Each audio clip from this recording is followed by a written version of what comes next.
Hi అండి. Welcome back to our channel Madhuri vlogs and cooking. నా dance చూసి ఎవరు భయపడిపోకండి. ఏం చేస్తాం, బయటలో ఎండలు చూస్తేమో బగబగా మండిపోతున్నాయి. ఇంట్లోనేమో గుబగుబ.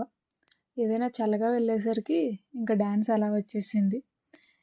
ఎండల్ని తట్టుకోలేక ఏం చేద్దామా అర్థం కాక అలా కిచెన్లోకి వెళ్తే ఎప్పుడో వారం కింద వచ్చిరాని కన్నడతో బేరమాడి మరీ తీసుకున్న కర్బూజా అయితే కనిపించింది. ఇంకా దాన్ని చూశాక నా ప్రాణం అయితే లేచొచ్చిందండి, చల్లగా తాగొచ్చని. ఇంకా లేట్ చేయకుండా కర్బూజాని అయితే కట్ చేసాను. కట్ చేసేసి మధ్యలో ఉన్న గింజల్ని తీసేసేయాలండి. అవి చూసి తాటిముంజలను తినేయగలరు. తాటిముంజలు ఏం కాదండి, పక్కన పెట్టేయండి. ఇంకా కట్ చేసిన తర్వాత అందులో ఉన్న గింజల్ని తీసేసి, గింజలు తీస్తే వాటర్ వస్తాయండి, వాటర్ తాగండి, చాలా బాగుంటాయి. తర్వాత ఇంకా పైన తొక్కని తీసి కర్బూజాని కూడా కట్ చేసి మిక్సీ జార్లో తీసుకోవాలి. కట్ చేసిన తర్వాత అందులో సీనీని అయితే యాడ్ చేసుకోవాలండి. సీనీ వేసిన తర్వాత కర్బూజా ముక్కలు తినండి, భలే ఉంటాయి. చూడండి, నేను కూడా తింటున్నాను.